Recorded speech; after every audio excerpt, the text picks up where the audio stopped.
లేదు. సిగ్నల్ లేదు. దేనికోసారి మాట పడిపోతుంది. నా బ్యాటరీలో 2 పుల్లలు ఉన్నాయి. వాళ్ళు ఎవరో చెప్పాలో మాట్లాడాలి. హలో, ఎవరు? నడిపితమ్ముడా నువ్వారా? ఏంది అన్ని టైంకి ఫోన్ చేసినావు? ఏంది నా మాట ఇగో తక్కువ, నీకు మాట కట్ అవుతుంది. నీ మాట నాకు నచ్చదు. ఒకసారి పెంట మందులు దిగు.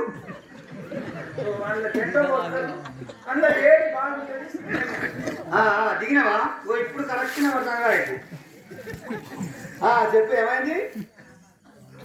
ఏంది నాయనమ్మ డెలివరీ అయిందా? తాత చచ్చిపోయి 15 సంవత్సరాలు అవుతుంది. ఇప్పుడే డెలివరీ అయిందా ముసలి? ఏంది చిన్న తమ్ముడా?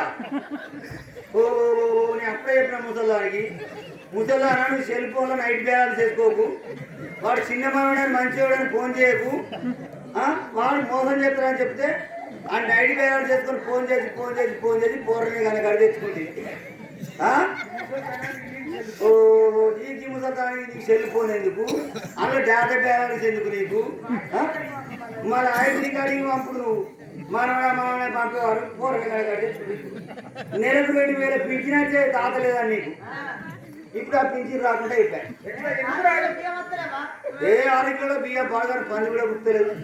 ముసలానికి రోజు మొగలు లేడని పింఛన్ ఇచ్చారు. ఇప్పుడు పోరలు పుట్టే వరకు నీకు మొగలు పుట్టినా పోరలు పుట్టిన పింఛన్ ఇస్తారు ఎవడన్నా? అప్పుడే ఇప్పుడు 100 రూపాయలు 200 ఇచ్చి. సరే కానీ ఒకసారి నాయనమ్మ ఏమైనా బాధపడుతున్నారా? బాధలున్నదా? ఒకసారి నేను మాట్లాడతా. హలో నాయనమ్మ, ఎందుకు ఏడుతానవే?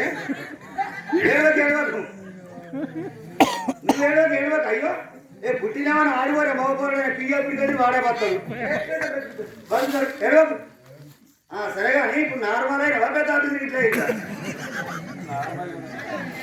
నార్మల్ అయినవా?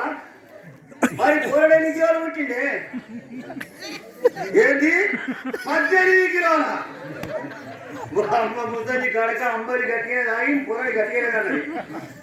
సరే కానీ ఇప్పుడు నేను రాజుకోళ్ళు ఉన్నా, రాజుకోళ్ళు ఉన్నా వచ్చారు 10 రోజులు అవుతుంది.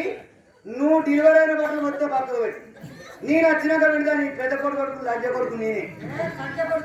మా అమ్మ పేరు సంజయ్. నేను మధ్య సంజయ్ కొడుకు నేను. అత్త 10 రోజులు కంపల్సరీ. ఓకే, నా పుల్లలు అయిపోయినాయి. మాట్లాడి ఎవరి బాధ